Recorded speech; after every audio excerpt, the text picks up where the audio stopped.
দর্শক, নানা পক্ষের নানা আলোচনা যখন চলছে তখন রাজনৈতিক দলগুলো, বিশেষ করে নতুন রাজনৈতিক দল, তারা আওয়ামী লীগকে ছাড়াই ইনক্লুসিভ নির্বাচন সম্ভব এবং আওয়ামী লীগের যারা সমর্থক তারা আগামী নির্বাচনে কি করবে সেই পরামর্শও দিয়ে দিচ্ছেন। এনসিপি নেতা নাহিদ ইসলাম সেরকম পরামর্শ দিয়েছেন এবং আওয়ামী লীগকে ছাড়া ইনক্লুসিভ নির্বাচনের নতুন তত্ত্ব তিনি দিয়েছেন। তিনি বলেছেন যে আওয়ামী লীগকে ছাড়া নির্বাচন করলে সেই নির্বাচন বিতর্কিত হবে না। ঠিক একই কথা আওয়ামী লীগ বলেছিল 2014, 2018 এবং 2024-এর সময়। তারা বলেছিল যে এই নির্বাচন জনগণের কাছে গ্রহণযোগ্য হবে এবং গ্রহণযোগ্য হয়েছে তারা বলেছিল। পরবর্তীতে তাদের অবস্থা কি হয়েছিল গত বছর 5 আগস্টে সেগুলো আমরা জানি। তাহলে কি এই যে এখন নতুন করে তত্ত্ব দেয়া হচ্ছে যে আওয়ামী লীগকে ছাড়াই ইনক্লুসিভ নির্বাচন অর্থাৎ অংশগ্রহণমূলক নির্বাচন এবং বিতর্ক মুক্ত নির্বাচন সম্ভব, এই নির্বাচনের ফলাফল পরবর্তীতে কি অবস্থা তৈরি করে সেটা একটা বড় প্রশ্ন। যখন এই ফর্মুলা আসছে এনসিপি থেকে, বিএনপি কি বলছে, জামাত কি বলছে, সেটা একটা বড় প্রশ্ন।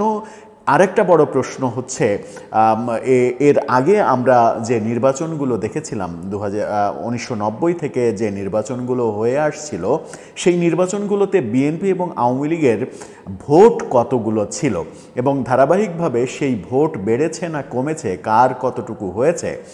সর্বশেষ 2008 সালে কি অবস্থা ছিল, বিএনপির অবস্থা কিংবা আওয়ামী লীগের অবস্থা কি ছিল, সেটা যদি অব্যাহত থাকে তাহলে বর্তমানে কত সংখ্যক সমর্থক আওয়ামী লীগের আছে এটা ভাবনার মধ্যে আনা যায়। সেই ইকুয়েশনগুলো নিয়ে বিস্তারিত আলোচনা করে বোঝার চেষ্টা করব যে আওয়ামী লীগের সমর্থকরা আগামী নির্বাচনে কি করবেন, কি পরামর্শ দিলেন নাহিদ ইসলাম, সেই পরামর্শের ভিত্তিতে আওয়ামী লীগের সমর্থকরা কাজ করবে কিনা, কিংবা কাজ করা না করার প্রেক্ষাপটে কোনো সমস্যা কিংবা কোনো প্রতিবন্ধকতা তৈরি হবে কিনা, এই নির্বাচন বিতর্কিত হবে কিনা। থাকবেন পলিটিক্স টিভির নিয়মিত আয়োজনে।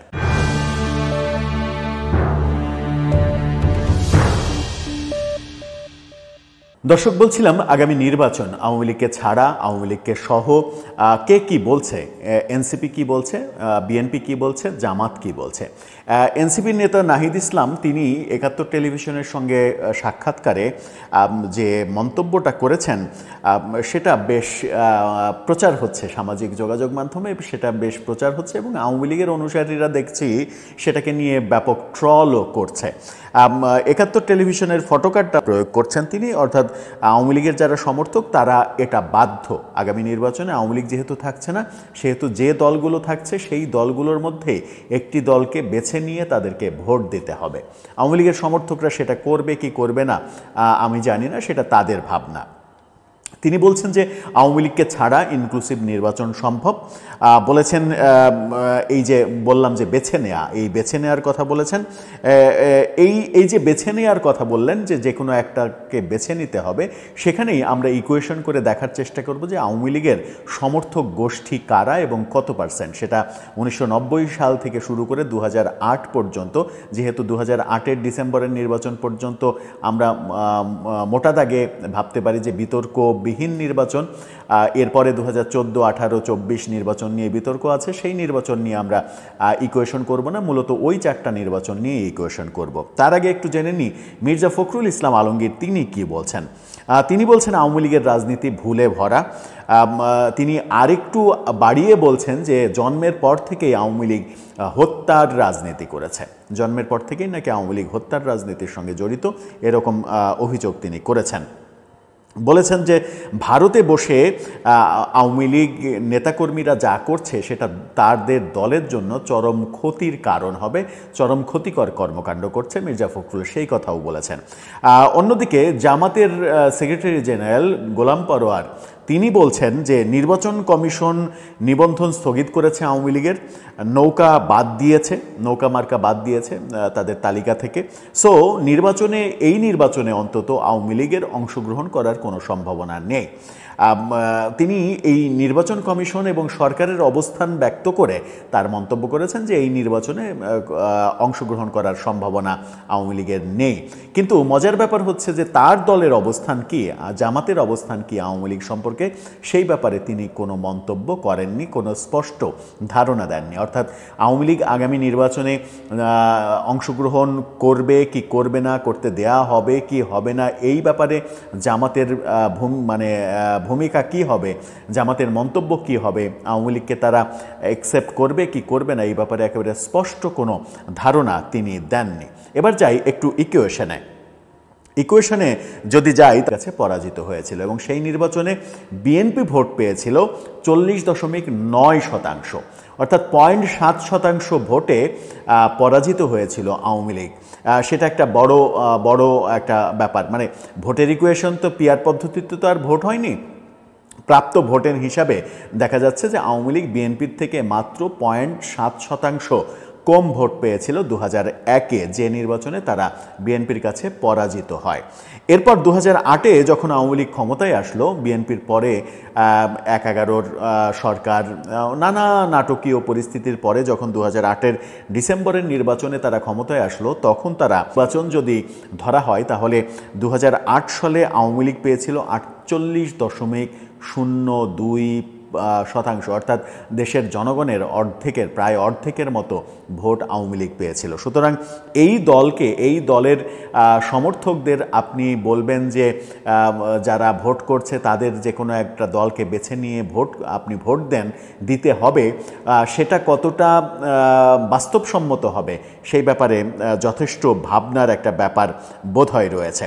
2001 সালের নির্বাচনের দিকে যদি তাকাই, যে নির্বাচনে 40.2% প্রায় ভোট পেয়ে আওয়ামী লীগ হেরেছিল, সেই নির্বাচনে বিএনপি ভোট পেয়েছিল, যেটা বলছিলাম, বিএনপি ভোট পেয়েছিল 2,28,33,978, যেখানে বিএনপির শতাংশ দাঁড়ায় 40.97%। আওয়ামী লীগ সেই নির্বাচনে ভোট পেয়েছিল 2,23,65,16,516 ভোট। আওয়ামী লীগের পার্সেন্টেজ ছিল 40.13, অর্থাৎ 40.2-এর মতো। ইসলামী জাতীয় ঐক্য ফ্রন্ট, এই ব্যানারে, এই জোটে তারা ভোট পেয়েছিল 40,38,453 ভোট, তাদের শতাংশ ছিল 7.25%। এটা একটা বড় শতাংশ তারা ভোট পেয়েছিল। এবং যারা এখন ক্ষমতায় যাওয়ার স্বপ্ন দেখছে, যারা মনে করছে তারা ক্ষমতায় যাবে, সেই জামাত ইসলাম 2001 সালে ভোট পেয়েছিল 23,85,361 ভোট, তারা মোট ভোট পেয়েছিল 4.28%। তার মানে হচ্ছে যে এই নির্বাচনেই জামাত সর্বোচ্চ সংখ্যক ভোট পেয়েছিল। এই 4% ভোট যদি কাউন্ট করা হয় তাহলে পিআর পদ্ধতিতে ভোট হলেও জামাতের সংসদ সদস্যের সংখ্যা হয় 12 জন, যদিও সেই নির্বাচনে এত সংসদ সদস্য তারা নির্বাচিত হয়নি। মজার ব্যাপার হচ্ছে যে 2009 সংসদে নির্বাচনে নৌকা প্রতীকে 48% ভোট পেল যখন আওয়ামী লীগ, তখন ধানের শীষ সেই নির্বাচনে ভোট পেয়েছিল, বিএনপি ভোট পেয়েছিল 32%। আগের নির্বাচনেই বিএনপি 40.97% ভোট পাওয়া বিএনপি 8%-এরও বেশি, প্রায় 9% ভোট তাদের কমেছে 2008-এর নির্বাচনে। এবং আওয়ামী লীগের ততোধিক ভোট, অর্থাৎ 8% ভোট আওয়ামী লীগের বেড়েছে, বিএনপির কমেছে, আওয়ামী লীগের বেড়েছে। সেই পার্থক্যে চলে গেছে 16%-এর পার্থক্য হয়ে গেছে বিএনপি এবং আওয়ামী লীগের ভোট। অর্থাৎ 2008-এ বিএনপির চাইতে আওয়ামী লীগ 16% বেশি ভোট পেয়েছিল। 2001 সালের সংসদের তুলনায়, যেটা বললাম যে 8% কম বেশি ভোট পেয়েছিল। যে কথা বলছিলাম সেটা হচ্ছে যে আওয়ামী লীগ সর্বশেষ নির্বাচনে 48%-এরও বেশি ভোট পেল। সর্বশেষ বৈধ নির্বাচন যদি বলি, 2008-কে যদি বৈধ নির্বাচন সর্বশেষ ধরি, 14, 18, 24 এই তিনটা নির্বাচন হিসাবের বাইরে ধরলাম, অর্থাৎ সর্বশেষ বৈধ নির্বাচনে আওয়ামী লীগের ভোট ছিল 48%-এর বেশি। সেই 48% থেকে মানে কমার থিওরি যদি অ্যাপ্লাই করি তাহলে 2001 থেকে 2008-এ বিএনপির যে 8% ভোট কমেছিল সেটাকে যদি আমরা কাউন্ট করি যে আওয়ামী লীগের 8% ভোট কমেছে, কিংবা 8-এর জায়গায় যদি আমি 16%ও ধরি, যে আওয়ামী লীগের 48 থেকে 16 বাদ দিলাম, 8-এর জায়গায় ডবল ধরলাম, 16% ভোট কমেছে, তাহলে আওয়ামী লীগের ভোট দাঁড়ায় 32%। তো এই 32% মানুষকে যদি আপনি বলেন যে একটা মানে যে মার্কাগুলো আছে সেই মার্কাগুলোর মধ্য থেকেই আপনাকে বেছে কোনো একটা মার্কায় ভোট দিতে হবে, তাহলে সেটা তাদের নাগরিক অধিকারের ব্যাপারে, নাগরিক অধিকারের উপরে হস্তক্ষেপ করা হয় কি না সেই প্রশ্নও হয়তো কোনো একটা সময় আসবে। মোটা দাগে যেটা বলা যায় সেটা হচ্ছে যে আওয়ামী লীগের সময়ে 14, 18, 24, 18 মানে সবাইকে নিয়েই ভোট হয়েছিল, তারপরেও সেই ভোটের কারচুপির অভিযোগ রয়েছে। মূলত 14 আর 24 হচ্ছে তারা একপাক্ষিক নির্বাচন করেছে, বিএনপি জামাত ছাড়া একপাক্ষিক নির্বাচন করেছে। সেই একপাক্ষিক নির্বাচন 14 এবং 24 যদি অগ্রহণযোগ্য হয়, এবং আওয়ামী লীগের থিওরি যেটা শুনেছি যে তারা মনে করেছে যে এটাই গ্রহণযোগ্য, সেটা যদি এখন অগ্রহণযোগ্য হয় তাহলে এই মুহূর্তে এসে বড় দল বিএনপিকে বাদ দিয়ে ভোট করাটা অগ্রহণযোগ্য হওয়ার প্রেক্ষাপটে বড় দল আওয়ামী লীগকে বাদ দিয়ে ভোট গ্রহণটা কিভাবে গ্রহণযোগ্য হবে এবং কিভাবে সেটাকে গ্রহণযোগ্য করে তোলা সম্ভব হবে, সেটা একটা বড় ব্যাপার, বড় আলোচনার ব্যাপার।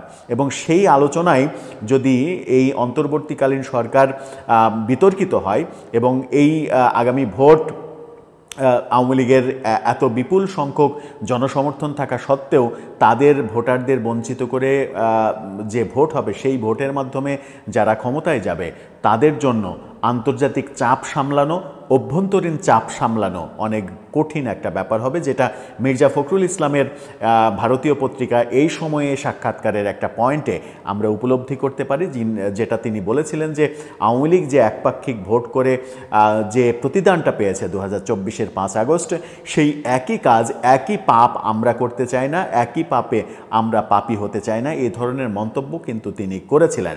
সুতরাং বিএনপির অবস্থান কিন্তু এটা বোঝাই যায় যে বিএনপি মনে করে ইনক্লুসিভ নির্বাচন যদি না হয়, এমন তো না যে মানে এখন যদি আওয়ামী লীগ মানে রিফাইন্ড আওয়ামী লীগ কিংবা আওয়ামী লীগের দোষী যারা তাদের বিচার করে যারা দোষী না তাদেরকে নিয়ে আওয়ামী লীগকে ভোট করতে দেয়া হয়, তাহলে এমন তো না যে আওয়ামী লীগ সেই ভোটে বিজয়ী হয়ে সরকার গঠন করবে, সেরকম সম্ভাবনা নেই, সেরকম বাস্তবতা নেই। তো তবুও যদি তাদেরকে বাদ দিয়ে ভোট করা হয় তাহলে যেটা হবে তাদের জন্য লাভ হবে, তারা আন্তর্জাতিকভাবে জনমত তৈরি করতে পারবে যে আমাদের করা নির্বাচন যদি অবৈধ হয়, সমালোচনা করেন আপনারা, তাহলে এই নির্বাচনটা কিভাবে বৈধ হয়। সেই ফাঁদে কি পা দেবে বিএনপি? সেই ফাঁদে পা দেওয়া উচিত হবে কি সরকারের? কিংবা এনসিপির নেতা যেভাবে ব্যাখ্যা করছেন সেই ব্যাখ্যাটা ভবিষ্যতে গ্রহণযোগ্য হবে, নাকি সেই ব্যাখ্যায় কোনো প্রশ্নবোধক চিহ্ন আঁকার চেষ্টা করবে কোনো পক্ষ? সেটা একটা বড় প্রশ্ন। দর্শক,